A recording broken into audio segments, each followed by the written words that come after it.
Good afternoon. This is a subcommittee on refuse collection and resource recovery. This is the second meeting. This is the Zero Waste Subcommittee. It's a better name anyway. Items on the agenda. First one is confirmation of minutes. The minutes has been given to members. It was the meeting held on the 15th of November. Any questions or problems? If not, I ask members to endorse it. Second item, yes? I'll ask the administration to join us first. The second item, measures and initiatives to promote and support waste reduction, source separation and collection of roadside recyclables in Hong Kong. I ask the administration to come to join us. We have 3 representatives with us. First one is Mrs. Vicky Kwok. We're very familiar with her, Deputy Director of Environmental Protection. And then the next one is Mr. Wong Hon Meng, Assistant Director, Waste Reduction and Recycling. And the third one is Mr. Fok Ping Lam, Assistant Director, Operations of the Food and Environmental Hygiene Department.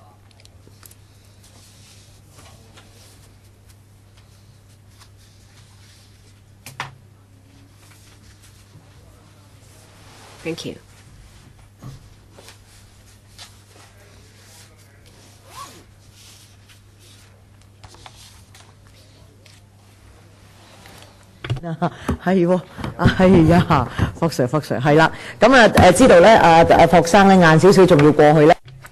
Mr. Fogg will have to go to attend a meeting in relation to food safety. So we hope that we'll be able to finish this item before you have to leave. Who is to take us through the paper? Is it the Deputy Director? Thank you. First, an apology. We gave you the paper only on yesterday, and I'd like to spend some time to present the paper. This paper briefs members on the government's current efforts in promoting and supporting waste reduction and source separation, as well as the collection of recyclables, and what stage we're at. And I'd like to say that, we have to provide waste separation facilities at convenient locations to cultivate a waste recycling culture. Near people's homes and at workplaces, we provide sufficient waste separation facilities at convenient locations. Started in 2005, we launched the program on source separation of waste. In 2008, it was extended to commercial and industrial buildings. It now covers 80% of the population in Hong Kong.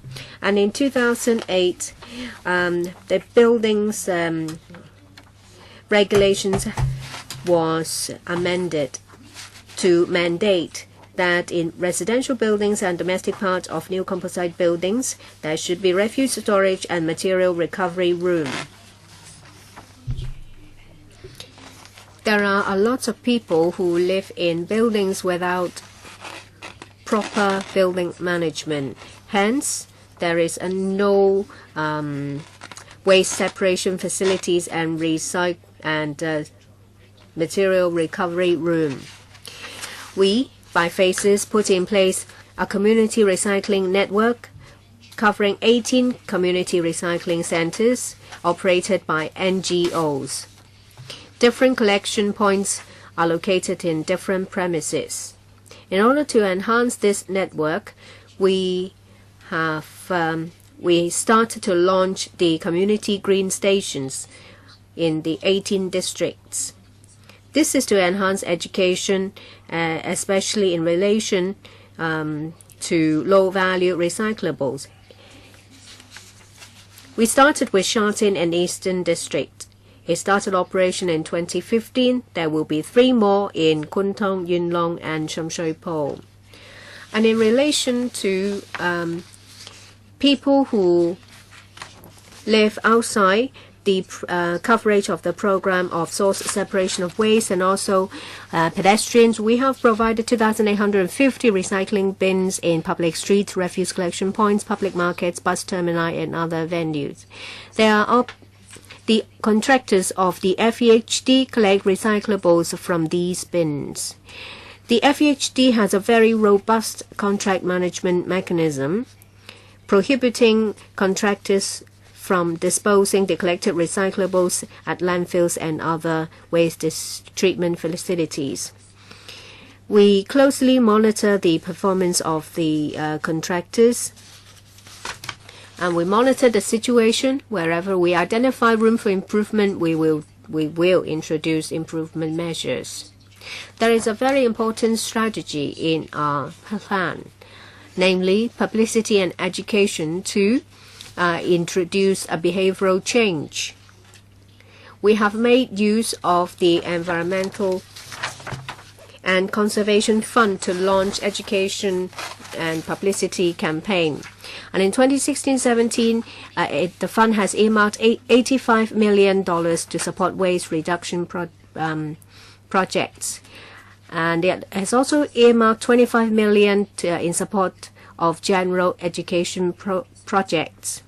And $30 million has been set aside for research, technology demonstration, and conference projects.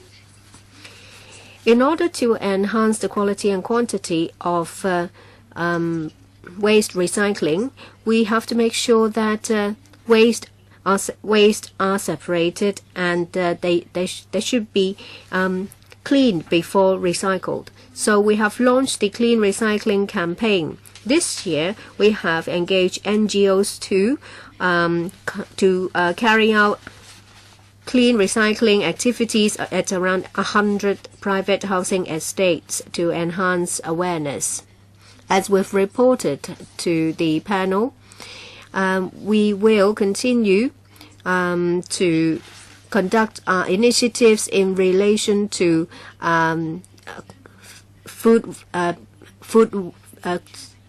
collection of food waste, turning waste into energy, and also promoting food-wise awareness.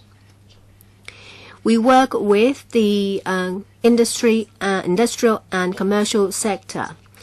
We have certain plans to collect food waste and take them to the organic waste treatment facilities.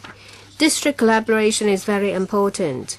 We have worked with district councils, Home Affairs Department, and also the Environmental Campaign Committee. We have launched the Community Participation Program. In 2016-17, $3.6 million has been provided to district councils for implementing the program. Within the government, we realized that we have to take the lead. So we will be doing so. We encourage government bureaus and departments to use environmental friendly initiatives. Say, for example, conservation, waste reduction. And when it comes to seminars and briefing sessions, we will avoid using disposable cutleries. For all new government buildings, on each floor, there will be material recovery room and associated facilities provided. New government buildings with canteens or catering facilities, there will be adequate space for installation of food waste composting systems or temporary storage of food waste for off-site treatment. We also encourage the government, when it is in keeping with the economic efficiency, they would have a green procurement in order to encourage recycling. The green procurement list now covers 150 items, and this will also be enlarged to quasi-government organizations as well as private sector. The government will continue to lead in such campaign, and will also review the progress, and will also enhance the campaign for enhanced public participation. Mr. Kwok, Do you have anything to add?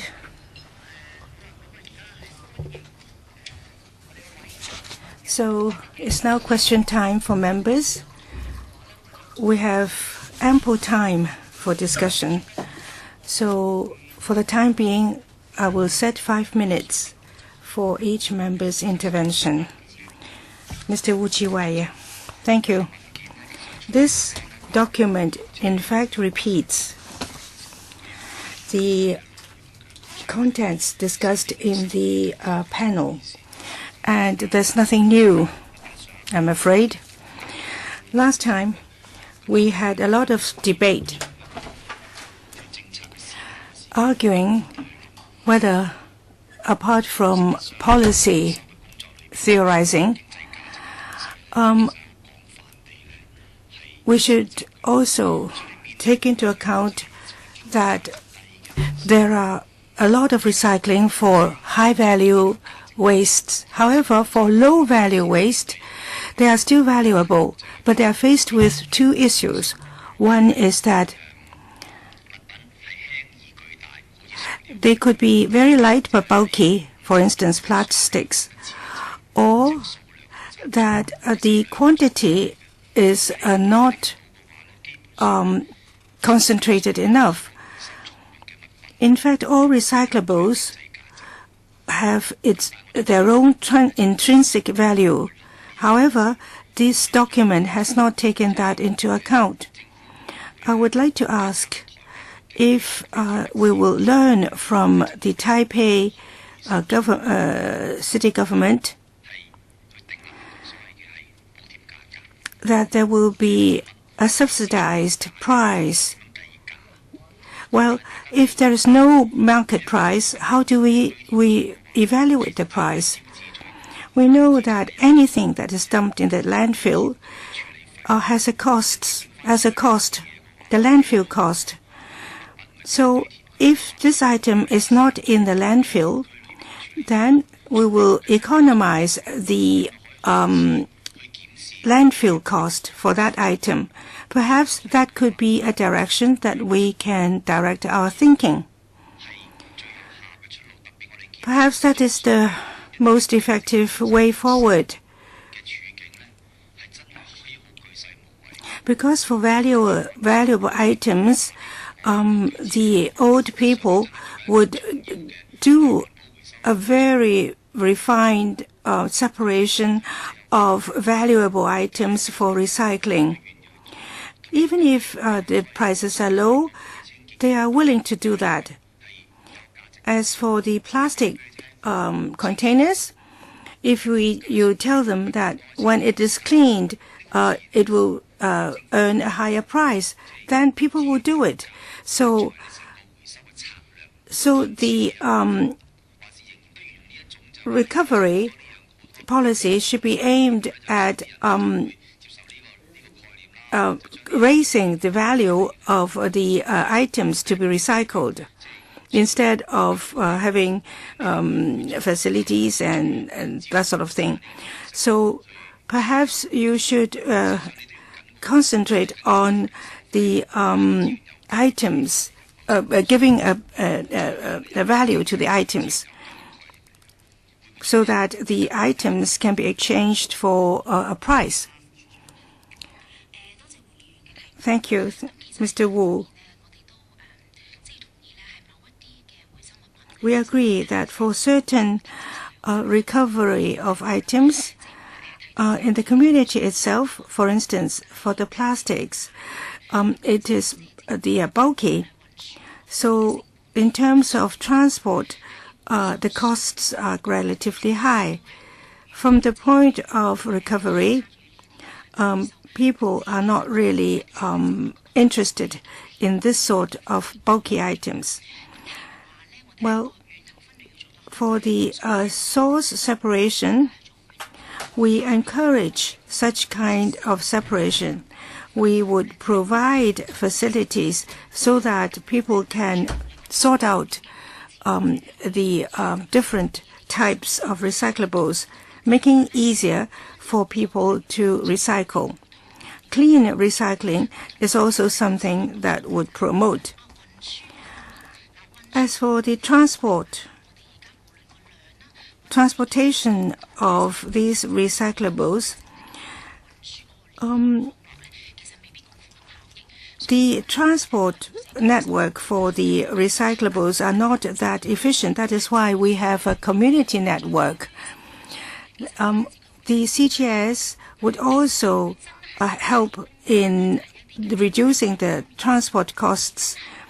So these contractors will go and gather these recyclables and find a use for it. Now, in the EA panel, we know that we are making use of the conservation fund and a recycling fund. We also would we provide this fund so that the contractors can make use of it, so that in the chain of recycling, it will prove to be commercially feasible. We would like to have a subcommittee here because we want to focus our discussions to find a way forward. That is why we would have intensive questioning here, so that the policy can be improved upon. That is the reasoning of the setting up of this subcommittee. It is a brainstorming session. Mr. Chu Hoi-tik. Thank you, Chairperson. I'd like to ask some questions on plastics. There are lots of plastic refuse. Now we have about 800,000 tons versus 700,000 tons in 2014. For the three-color bins, we have over 2,850 bins. As far as I understand from these statistics, the 715 tons treated in the Big U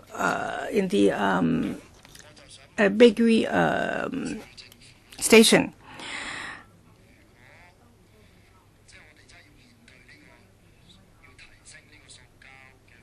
If we want to increase the recycling of plastics to reduce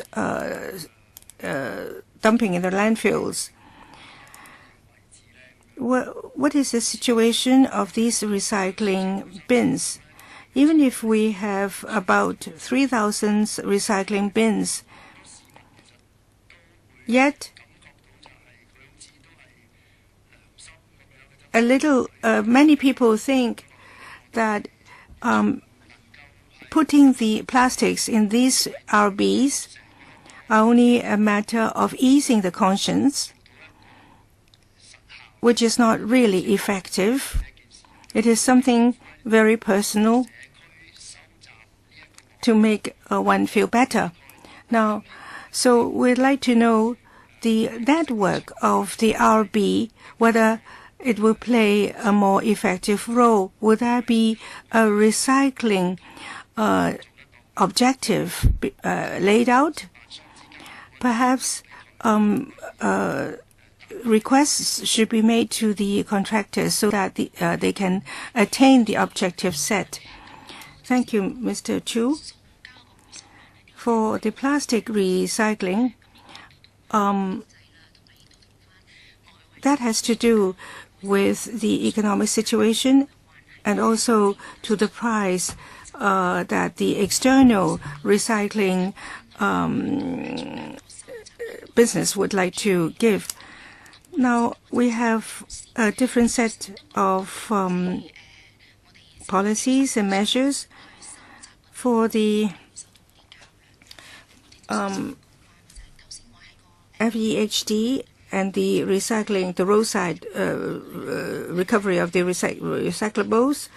They are collected from near homes and workplaces.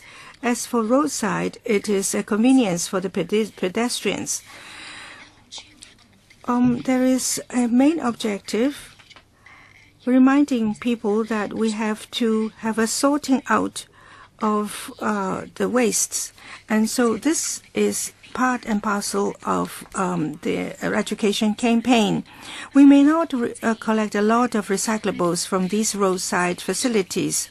However, in the community, there are different channels for recovery that are being collected.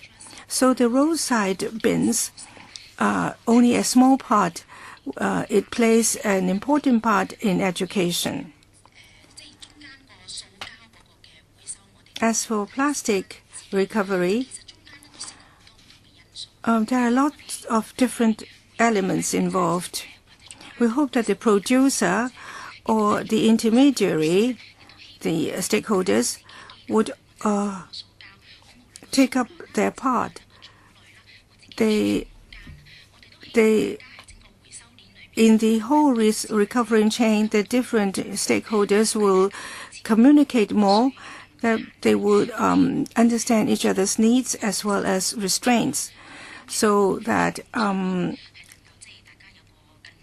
in practice there should be more and better communication in search of better solutions.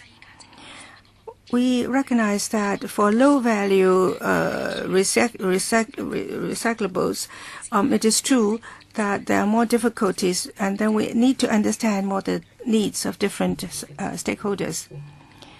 What about the recovery objectives that should be laid down for the contractors?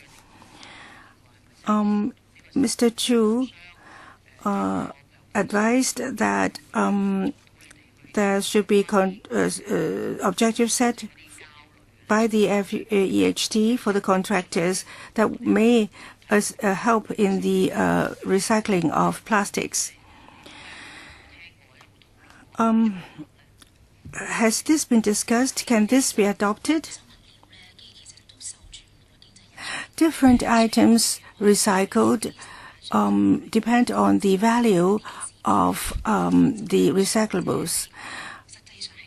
It is, for the time being, we don't have these objectives, but we are ready to listen to more views. There is a lot of technological progress that would help you in calculating the feasibility. Mr. Yu Chung Yim, for the plastics, for the landfills, there's a huge increase of plastics. In 2012,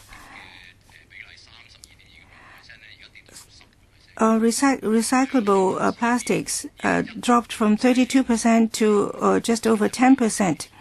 So in 2017-2018, for the recyclable plastics, what is the objective that you are going to set for yourself? What percentage of recyclable plastic would you have for in the future? And my second question.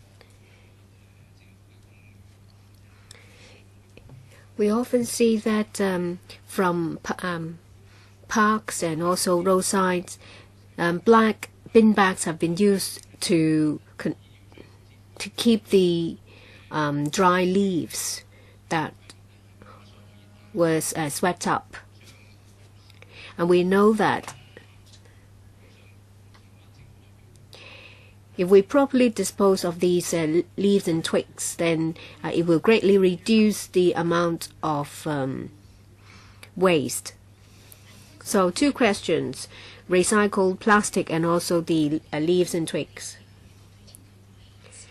In relation to the amount disposed at a landfill, well, for the various types of recyclables, the recycling rate has been subject to many different factors, and that is even affected by the external economy.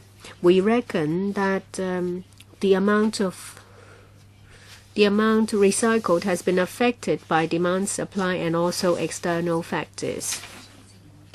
And as we've said, that at different segments we will review which one we can do more, as we would like to do better in clean recycling to enhance the quality and quantity of recyclable plastic. We will also review the waste separation at home program. Without indicators, you can't measure the effectiveness. Well, as I've said, there are many different factors, and it's very difficult for us to set indicators. Recycling is subject to many objective factors. We try to put in place supporting policies, but it's subject to constraints from external factors and economic factors. You also mentioned about leaves and twigs, and they are garden waste.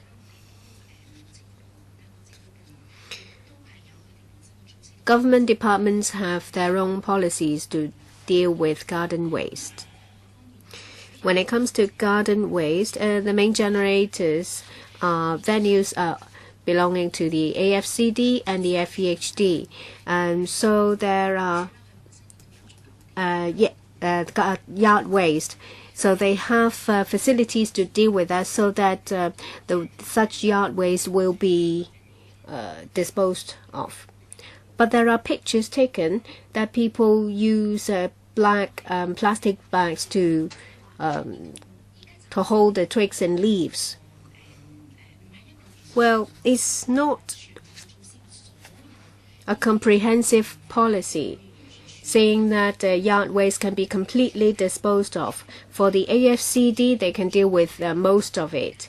For the LCSD, they have started to put in place facilities to deal with yard waste. It takes time and space to deal with the yard waste, and if we are to put in place sufficient on-site facilities to deal with them, it will be difficult, and there is not enough space for them to turn into compost.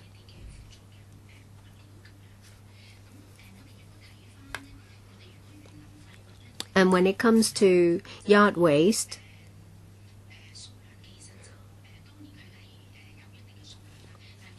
the amount is considerable.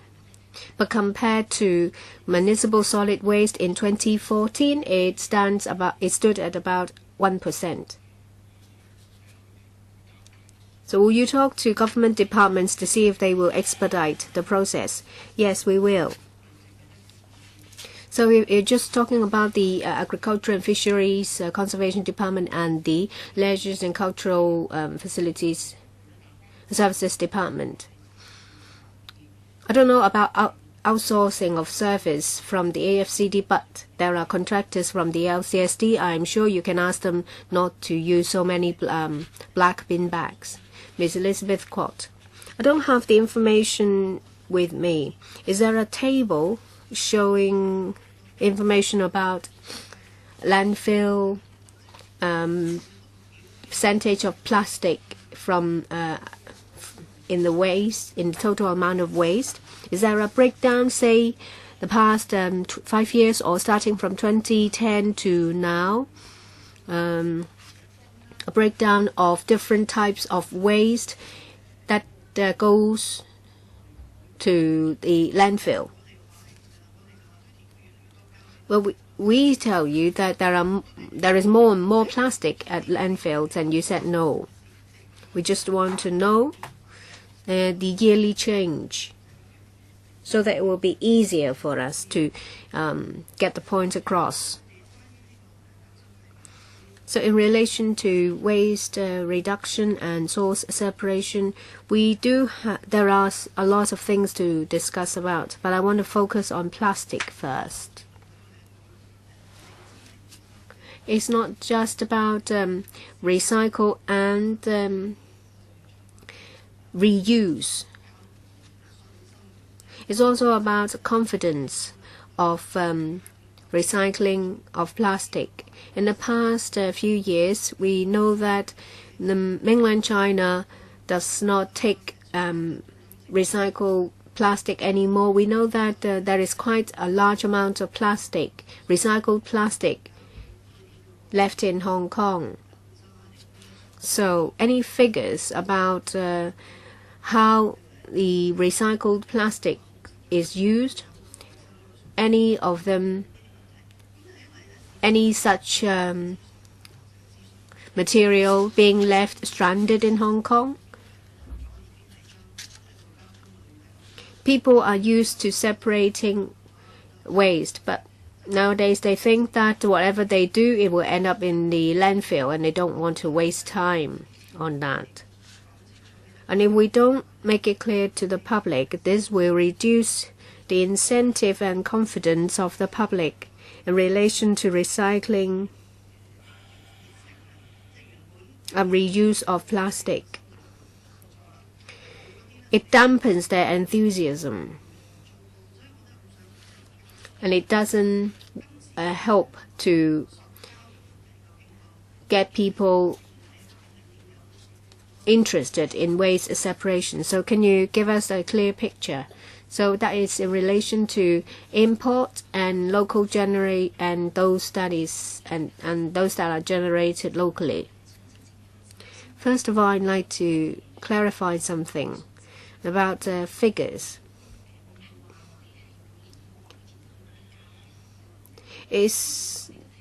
Well, we do see that, yes, the amount of plastic going to landfills increases. And I'd like to give you some figures. Every year, at the end of the year, we will have a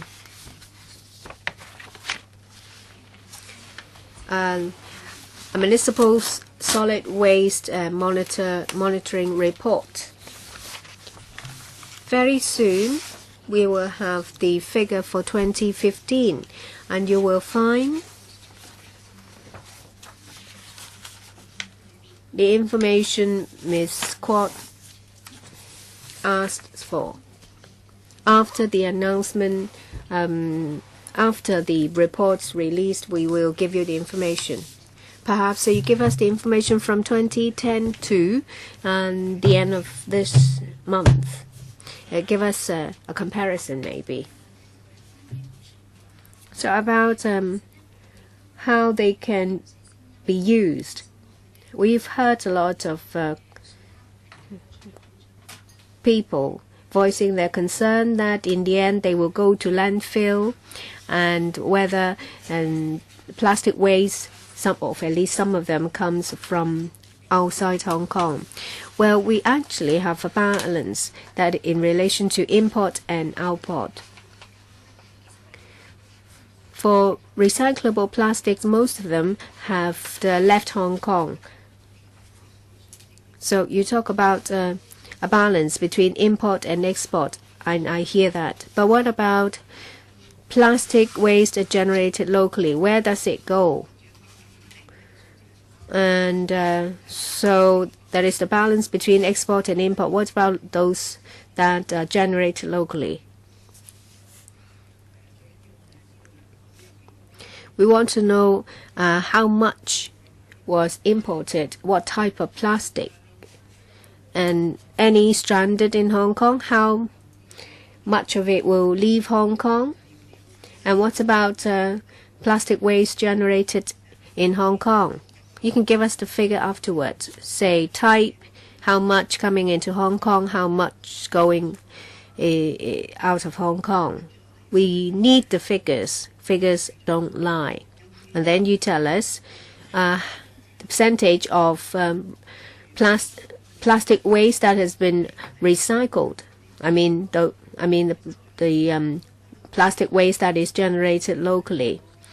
Whether recycling rate has increased or decreased. What about the amount going to landfills? Any increase or decrease? Perhaps we'll wait for the report. Most important thing is what Ms. Kwok is asking for. How much has come into Hong Kong, how much has left Hong Kong, how much is generated locally. We will have a second round. Mr. Wu Chi Wai. Thank you. I don't think the Deputy Director has answered me. First of all, I'd like to ask, does the Environmental Protection Department know about PPE and PE, that is recyclable plastic? What is the recycling price? About 2 months ago, when I was talking to recyclers, they said for PP it's about 4,000 per ton. PE may be cheaper. So they are of some value. How come the operation of Yan Oi Tong will have to close down? Is it the case that you have not thought about properly dealing with them at source? I've told you that when it comes to recycling of plastic, the government can give some support. The most complicated part of this is that the waste is dirty, and the second part is because of the sheer volume. Say in a public housing estate, if you provide compression facilities, in Europe it's quite popular. There are machines that you can put something in and it will be compressed, and you're given, say, a cent or something, but it doesn't matter. The point is, we're talking about something of value. We need infrastructure.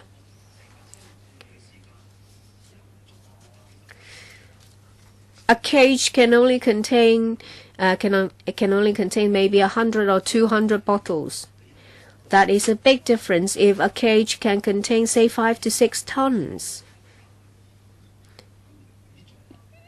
I don't know what you're doing apart from publicity. The recycling bins. Blue for paper is empty. Yellow for aluminium cans is empty. It's only the brown one for plastic that is always full. If you know where the problem lies, then don't tell me that we need more recycling bins, that people need more encouragement. It's been going on for a very long time. You need a new strategy. So, since you know that such material is of value, is because of the sheer volume that offsets the value, rendering it useless. So would you do something about it? My second point is that when it comes to plastic, they will be broken down and then they'll be sorted out and exported as raw material. This is a reasonable solution in keeping with our conditions. And so this is the same way that is done in the new territories. This is a known solution. So this is something that you can think of. We do not need to build a plastic factory to use these plastics because we can export them by treating them this way. So would you go to the root of the matter for the solution? I remember that the Eco Park, they have a facility that proved to be so ineffective. Deputy Director, we have listened to Mr. Wu. He has presented us a very good idea. We have also a strategy following this line. For this plastic, bulky plastic, we have some compact center. we do indeed have this sort of compression. I must stop you here. A community is very large. The CGS, for instance, in the CGS, you depend on the CGS for the whole area of Sha Tin. I think that you need this CGS in each and every housing estate. Do you know the market price of these plastics? If you don't know the market price, you will behave in a bureaucratic manner, saying that there's no price on it. As far as I understand, in the MTR stations, there is a machine in the MTR to compress this plastic bottles. It is just like a vending machine for drinks. Do you know the price of PP and PE? Do you know the market prices? And do not concentrate all these recyclers in one collecting area. Do you have a better distribution of these points? Plastics is a very important item. Do you have any solutions to facilitate its export?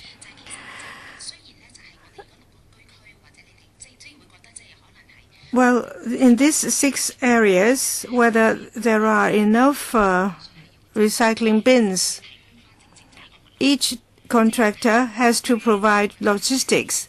That is to say, in that particular district, they have to collect the recyclables, and then they have follow-ups. Such a network is being built, and we are also trying to find out if we can have more collecting points in different districts with compact or compressing facilities. My colleague would answer the question on the values, the prices of plastics. We have done investigations and surveys, and we do know the prices of the plastics. The PET and Highlandy, these materials, the 2 items are about 2,000 to 3,000 per ton, and they are welcomed by the recyclers. We have always been in contact with these recyclers. So there is a value on these items. And there is also a market for such items. As for grinding them into pellets or pre-processing of this plastic in order for this plastic to be exported. Well, that was done before, and why was it that we didn't have good experience? In response to Mr. Wu about the price of the plastics, according to what we understand, for 2014, we need to have pre-processing of the plastics. There are also plastics that are directly exported, but there are also processing before export. For PET bottles, they are sliced into slices and exported, and some plastic bottles are turned into beads, and these beads enjoy a better price. For the recycling of plastics, if you have enough quantity and clean plastics, it will be cheaper to transport, and there is an economic value for export. If the plastics are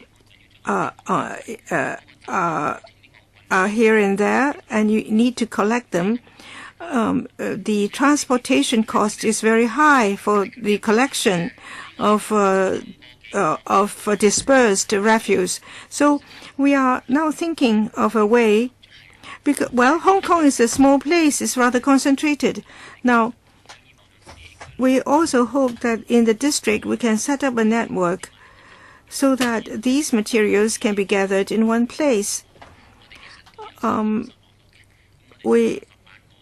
Apart from the 18 stations in all the districts, we have about 50 centers collecting the plastics. And we hope that we will raise the value of the plastics collected. Well, for the 18 points for collection and the facilities that you mentioned, perhaps you can give us the information in next time. Sha Tin has a CGS, Community Green Station. However, most of the space is used for education campaign. There are only 2 containers wide space for the processing of the plastics and refuse. If we do have CGS, we can help private or organizations or the NGOs in the recyclables. For instance, plastics and glass bottles.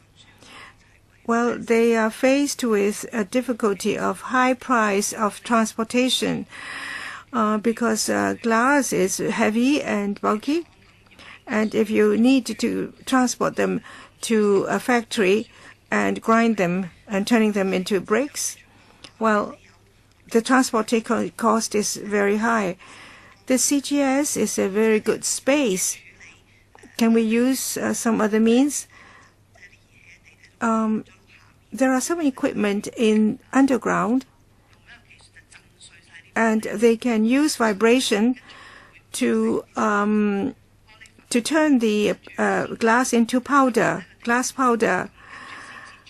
And once it is turned into powder, they can be transported to the factories. And this will reduce the costs of transportation, and it has already been done.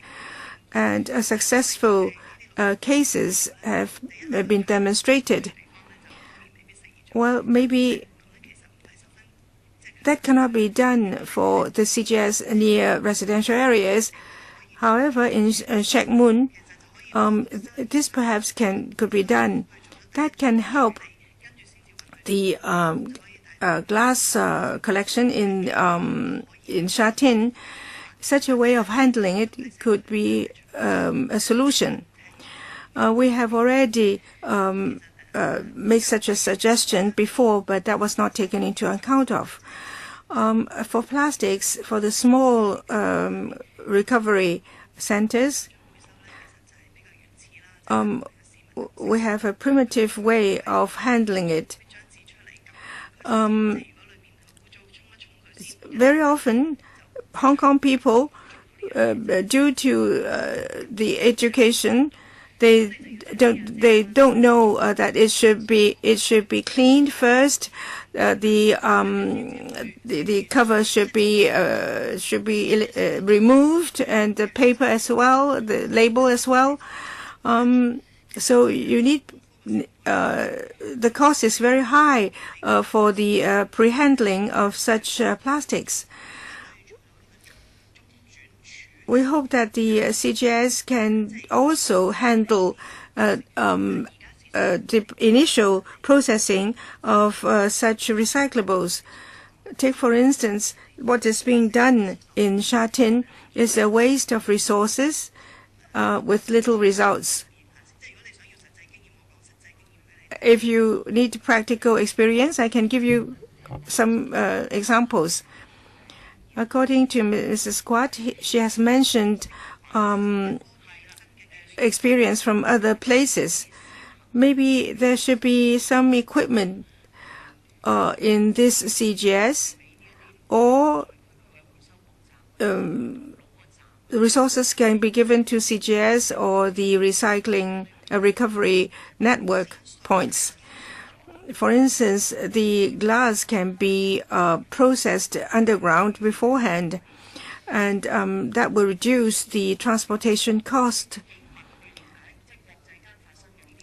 Have you looked into the international experience with respect to new equipment, whether they can be adapted for use in the different districts, whether at the source you can already have some pre-processing done so that it would be more attractive for the recyclers?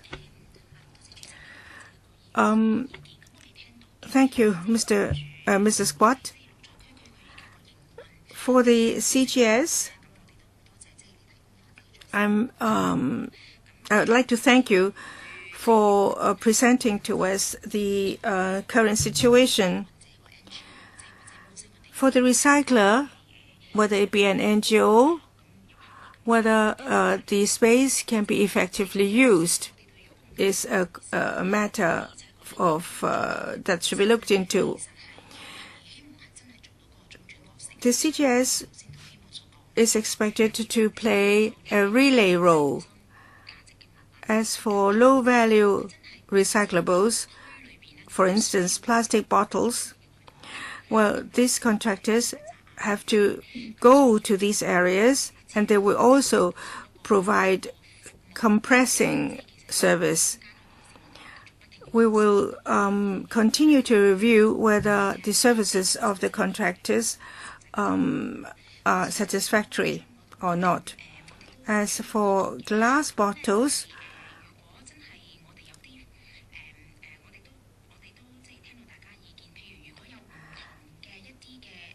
if for technology or techniques that can be adapted to the Hong Kong situation, we will introduce them into Hong Kong. As for glass bottles, by 2017 and 2018, we will enforce producer responsibility schemes, and the contractor will also take care of the collection and the processing. So with the PRS in place, the recycling of glass bottles can be enforced. Mr. Chiu Ho-tik.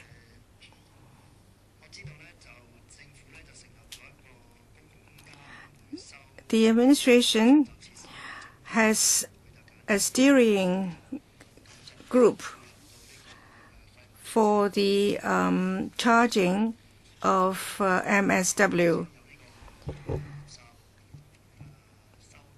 We have this subcommittee on refuse collection and resource recovery, which aims at ideological discussion on the charging of refuse.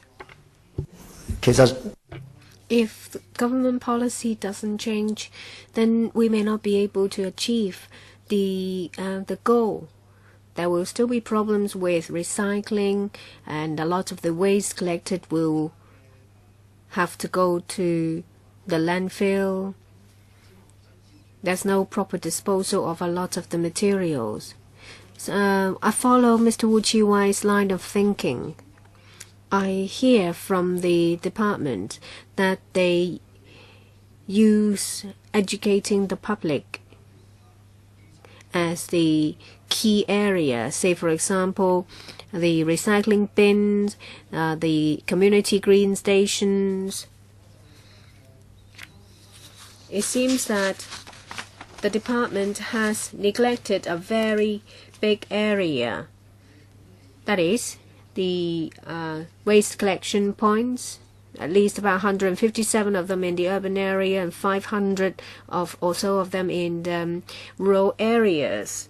They are under the management of the FEHD. If you couple that with waste charging, well, has the administration considered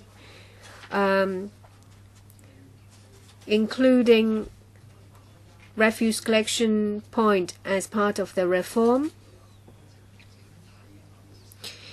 If they take a comprehensive view,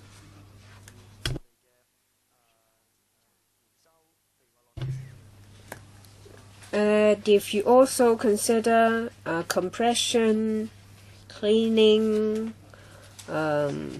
food waste, you put in place infrastructure to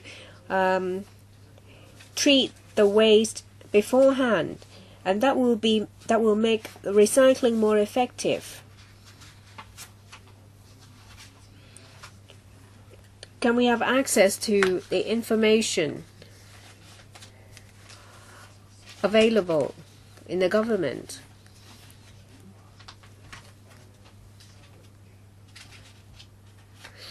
Would you also include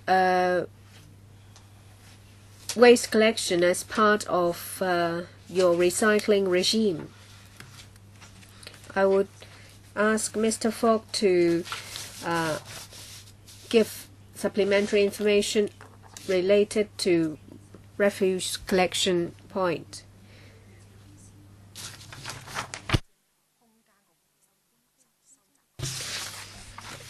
Yes, the Advisory Council will conduct a review, and there's also a consultancy study being conducted.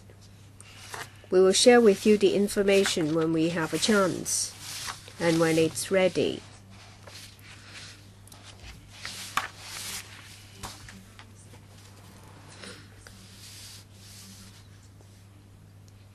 We have to encourage waste separation and recycling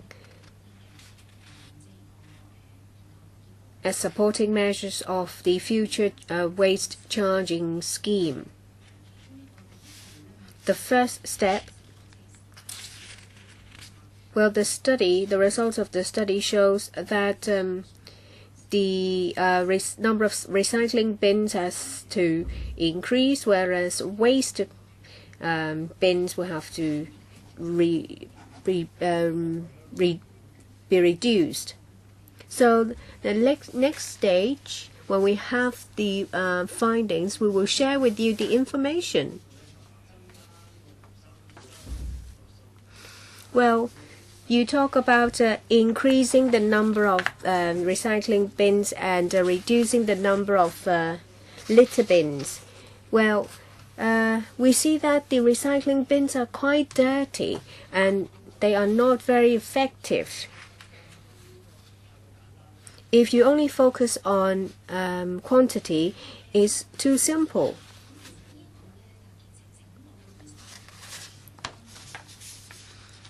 That is only one segment of the of recycling. There should be other supporting measures as well. We have waste charging, we have a producer responsibility scheme. In order to promote recycling, we also have the Clean Recycling campaign. We want to improve quantity and quality of waste recycling and collection. We hope that with the various initiatives, especially after waste charging scheme is effective, there will be a bigger demand for waste recycling. And that explains why the public would like to see more recycling bins. But perhaps you should talk about refuse collection points as well.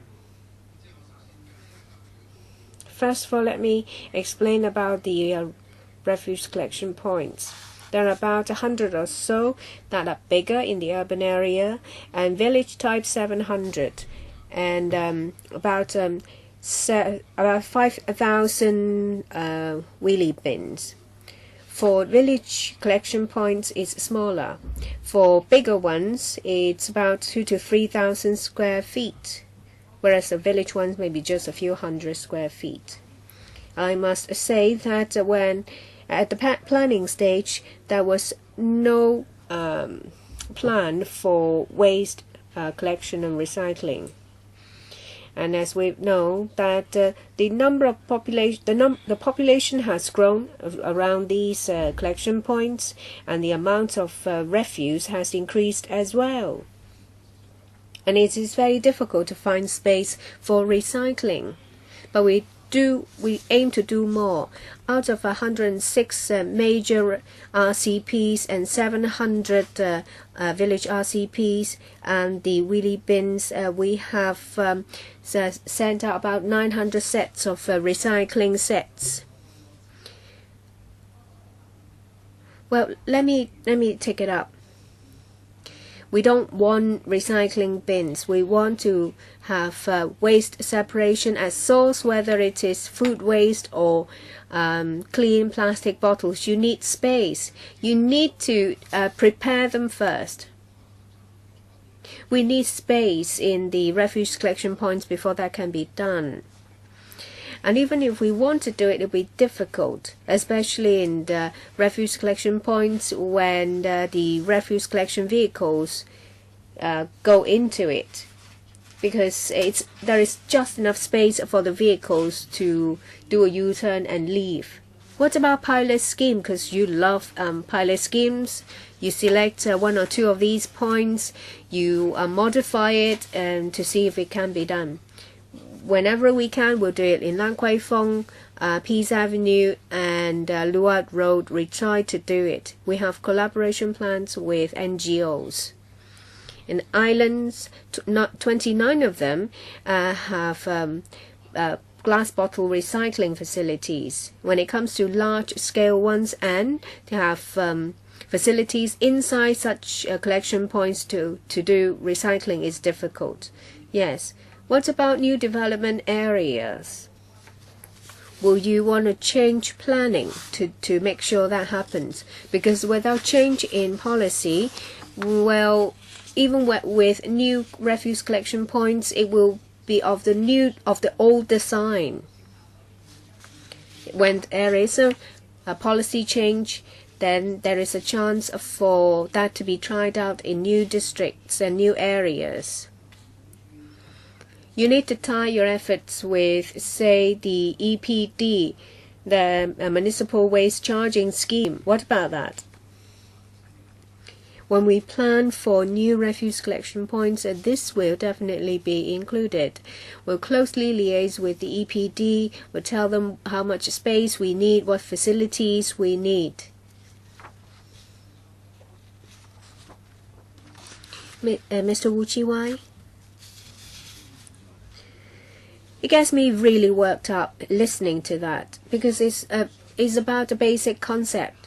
You do believe that a top-down approach will solve the problem, but the market tells you otherwise. Say, newspaper, 30 cents per catty. You don't see any waste in newspaper, and PP and PET, 1,000 or several thousand a ton. So if it is valuable,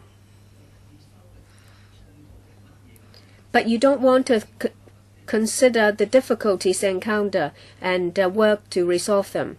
I remember when I was young, the old ladies, they will leave the aluminium cans on the road so that vehicles will squash them, and then they will pick them up. And if you have the can itself, then it will be quite bulky. But if you leave it on the road for the cars to squash them, then it saves space. So you talk about NGOs and community green station. I won't criticize you if it's education, but if you use public money to put in place such a community recycling network, it's a waste of money. You know that they can fetch a good market price. The problem is the volume. we asked you to do something about compression. If the material is compressed, then people are more willing to collect them.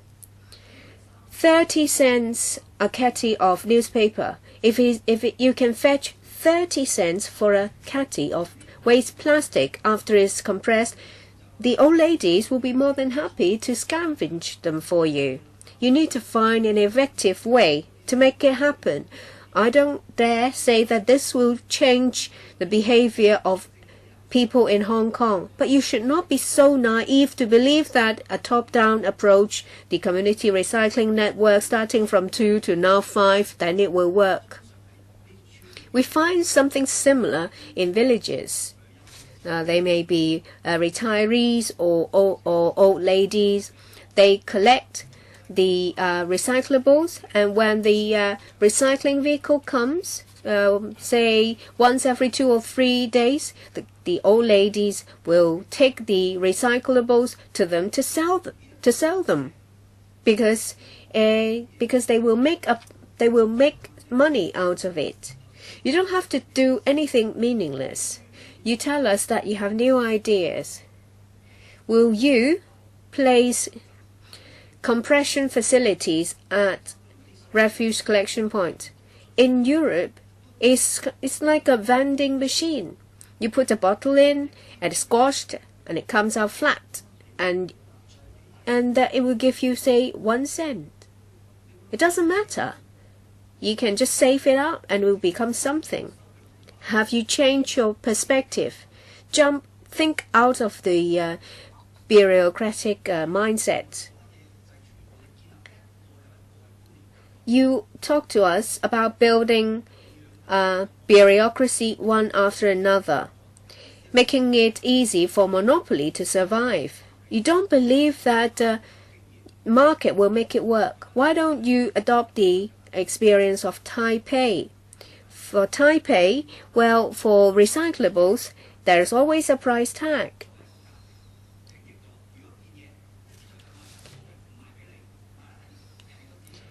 Well, if you offer a lower price, then the material will go to the market somewhere with a higher price, and vice versa.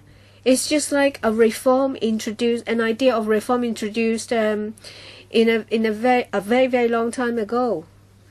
In Taipei is a practice adopted in 2000. A very long time ago. It's of very high reference value. How come we have not progressed at all? Yes, I agree that compression facilities. No, please, I am not talking about that. I'm talking about just a small scale compressor put in, say, a village. You have a lot of information. You should know that these machines are not only for big companies or huge recyclers set in a proper shop. It can be put on the street. It's just a machine. You put a bottle in it, of course a clean one, and then several seconds later it comes out flat. Where feasible, we will see at various locations in a community put in place machines like that. We talk about community green stations and community recycling network. I will defer to Mr. Falk.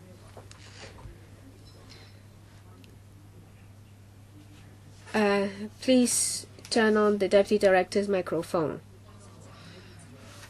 If we have to put these facilities in, I understand that there are some practical difficulties. I defer to Mr. Falk.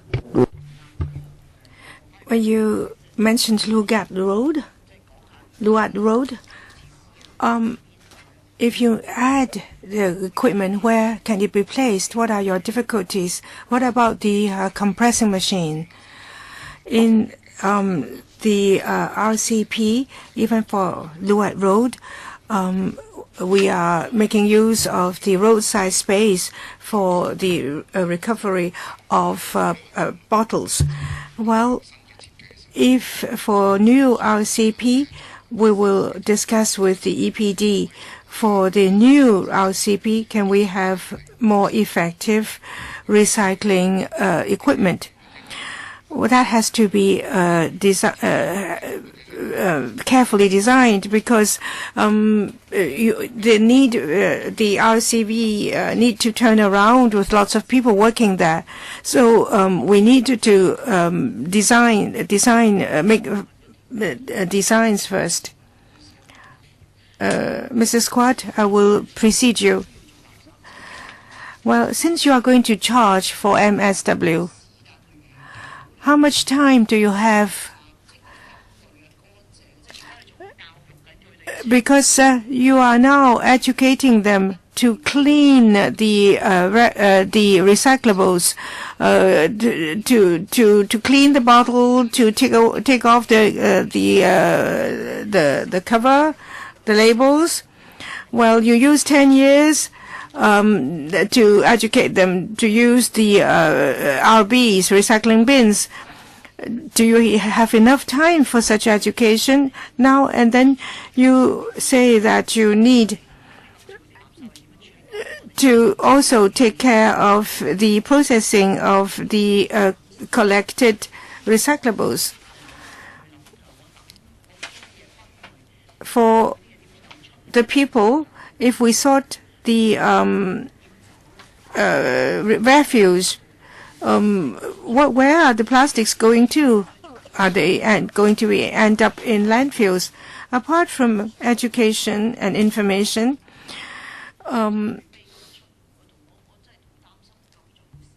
I wonder if you have enough time, because you sort out the refuse, you sort out the and then ultimately it ends up in the landfills altogether. Well, in 2013, we have a blueprint. There are different elements in this blueprint. So charging MSW is one part. But before that, we have the SSW, and we have also the Eco Park and also the Recovery Fund. So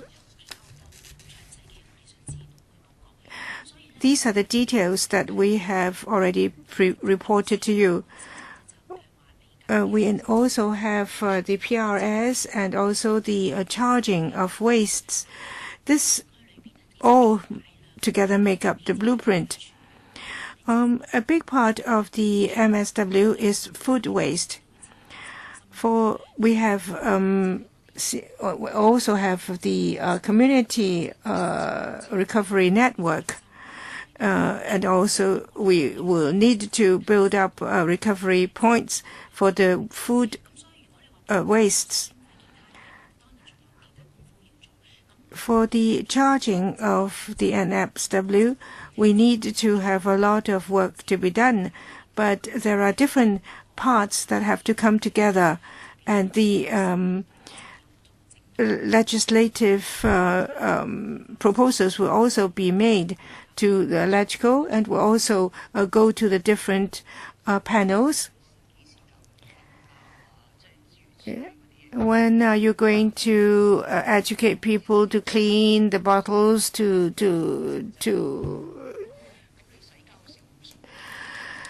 are you going to do it all together, cleaning the bottle, removing the label, and compressing the bottle? I think that can be done once and for all together. I do think that the Hong Kong people is able to absorb all that in one go. Yes, I agree that we should proceed that way. We are now doing it, and we'll continue to enhance it. Apart from the charging of MSW, we are enhancing people's awareness of the importance of recycling. Last year, we had a lot of promotional activities.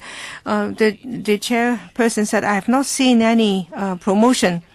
You said that you started from last year. But in these 2 years, I've not witnessed any of the kind. We have some TV episodes, several minutes each. We have done such an information campaign. Now we have also invited 3 NPOs. We allow them to go and visit housing estates, teaching the processing of recyclables, cleaning the recyclables, etc. And we have done visited 105 real estates, and we are going to visit 500 more. We are cooperating with the 18 district councils for our campaigns, and we are waste less and clean recyclables. These are the main themes of our campaign. Districts are now undertaking promotions in the estates. Of course, we hope that such efforts will raise the awareness of the people. Can we see them online? Yes. Well, we are surprised, Mrs. Watt.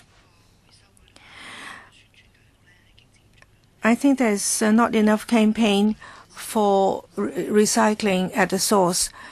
In fact, we know that part of the Hong Kong people are very much into environment protection and recycling.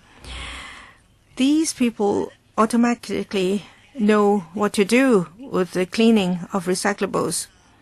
As for housing estates, or for most of the people in Hong Kong, they are not really well aware of the necessity of recycling. For instance, the Conservation Fund has given some money to the Friends of the Earth to go to every level of the real estates, placing those recycling bins on every level. In fact, for these estates at the ground floor, there are very big recycle bins. Some people do put some things in, but we can see that these efforts have proved to be a failure. They have become rubbish bins, because if you open those recycling bins, you can see that there is no sorting of at the source. They use them as rubbish bins. Everything's mixed together.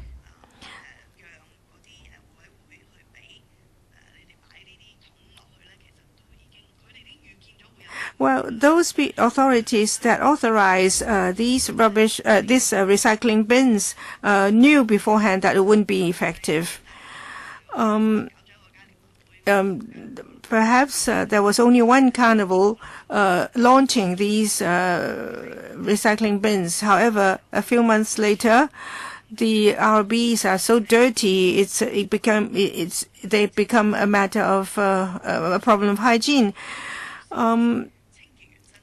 So the cleaning personnel have to be in charge of cleaning these RBs, and they are unhappy about that, an added workload. And half a year later, these RBs were taken away.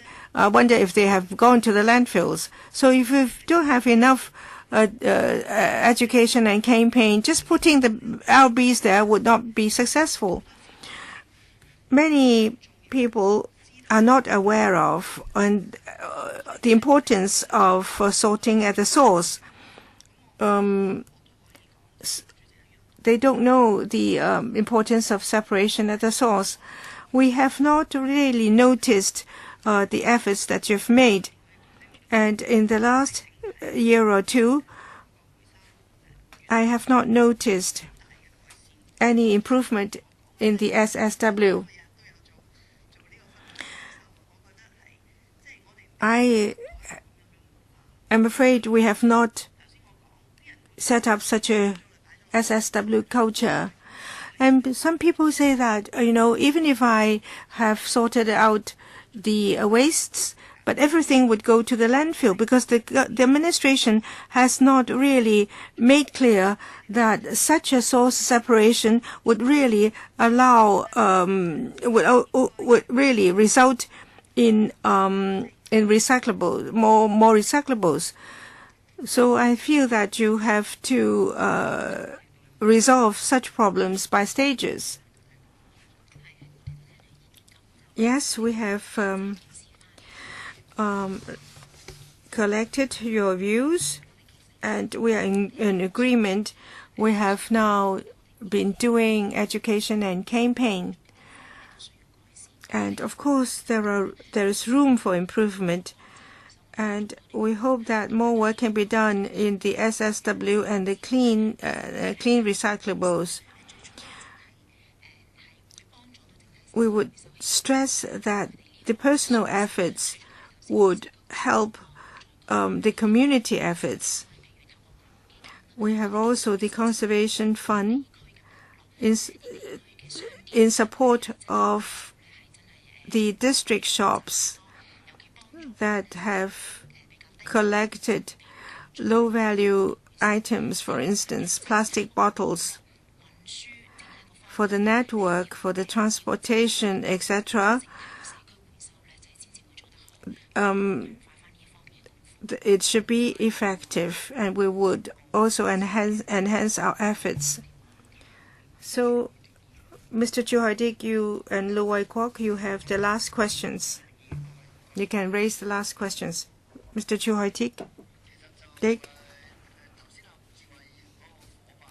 Mr. Wu Chi-wai is fairly worked up, and I share his feelings, because the trend nowadays is zero waste. Everything can be recovered or recycled.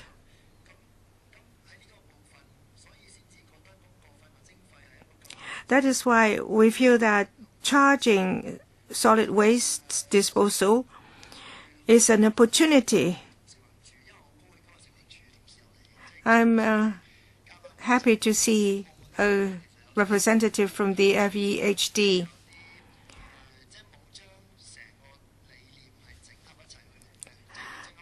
So we need to have the FEHD and the EPD working together for zero waste. First of all, we should distinguish what can be used, what sort of waste can be used. The EPD is now doing the CGS, and the FEHD refuse collection points. What will happen to them? If we are charging for waste disposal, the waste going to the RCPs would be less, because if you charge the disposal,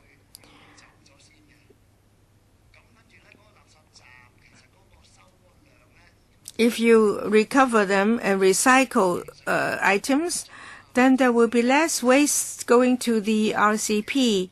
The RCP can be renovated, can have different functions. So when it comes to waste charging, have you considered such a scenario? And have you considered whether existing facilities can be modified to cope with the new concept? The feeling I get is that the FEHD is doing something that is quite insignificant, say more recycling bins. But what about infrastructure? So I would like to hear from Mr. Falk.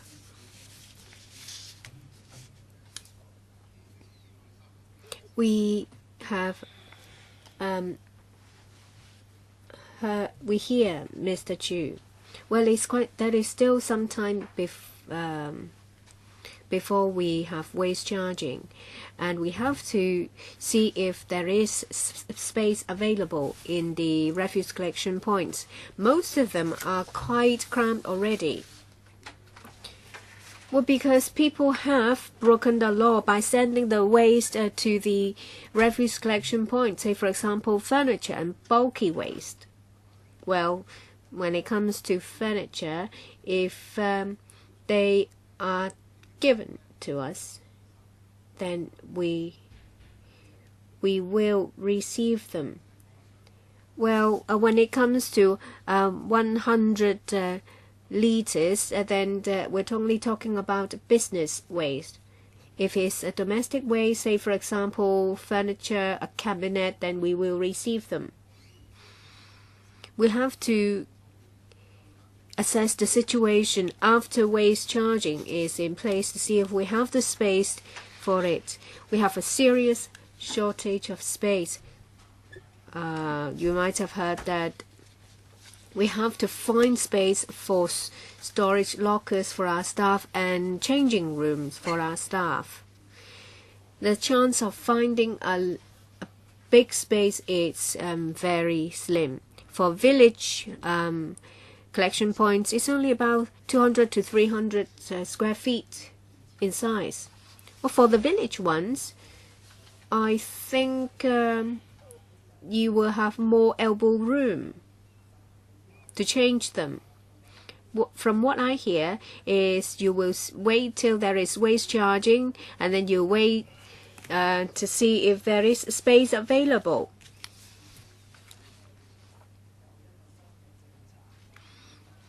Is there no new policy to put the refuse collection points to better use to tie in with the waste charging? We have a team of colleagues working on the waste charging and also modification of the refuse collection points. At this stage, we can't tell you how much space we can vacate and what we can do, but we are working on it. I know you have to go to a different meeting. Can you give us information papers? What measures? Yes, what measures? What new measures you have to tie in with waste charging? You must have done some assessments, whether it is in relation to refuse collection points or other segments. Next time there is a public hearing, it's in January. You don't have to rush to give us information papers. Mr. Fogg has to go to food safety to talk about what we talk about. That is the working condition of contractors under the FEHD. So we have to release Mr. Fogg. The second part of our discussion. Do we need the government representatives to be here? I think the Deputy Director and the Assistant Director can go. Next we will talk about selection of overseas cities. Thank you very much anyway. Don't go yet. Next item. Well, the research division of the Secretariat has done some work. We have selected 3 places. Information has been, or actually has not been, made available. The research division has selected 3 places: Seoul, Taipei, and Tokyo. They'll be used for comparison of policies. These cities are selected because they are in Asia, and they are the pioneers when it comes to refuse collection and resource recovery. And they have put in place measures for about 20 years. And there is another reason. After implementation of the policies for about 10 years, in these cities there is a marked reduction in waste generation and a marked increase in recycling rate. Can I add to that? What about 3 in Asia? And we take 1 from Asia, say Tokyo, and then we add 1, say, in Germany or San Francisco, because I think they are worth looking into. I think we have to go to conference room 1 for your motion.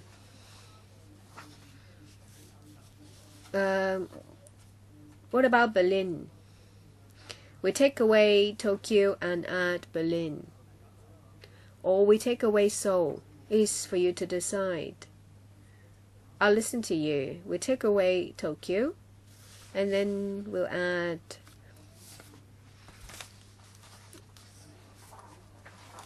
after the meeting. There may be 1 more city from Europe. We will consider it. I don't think there is any problem.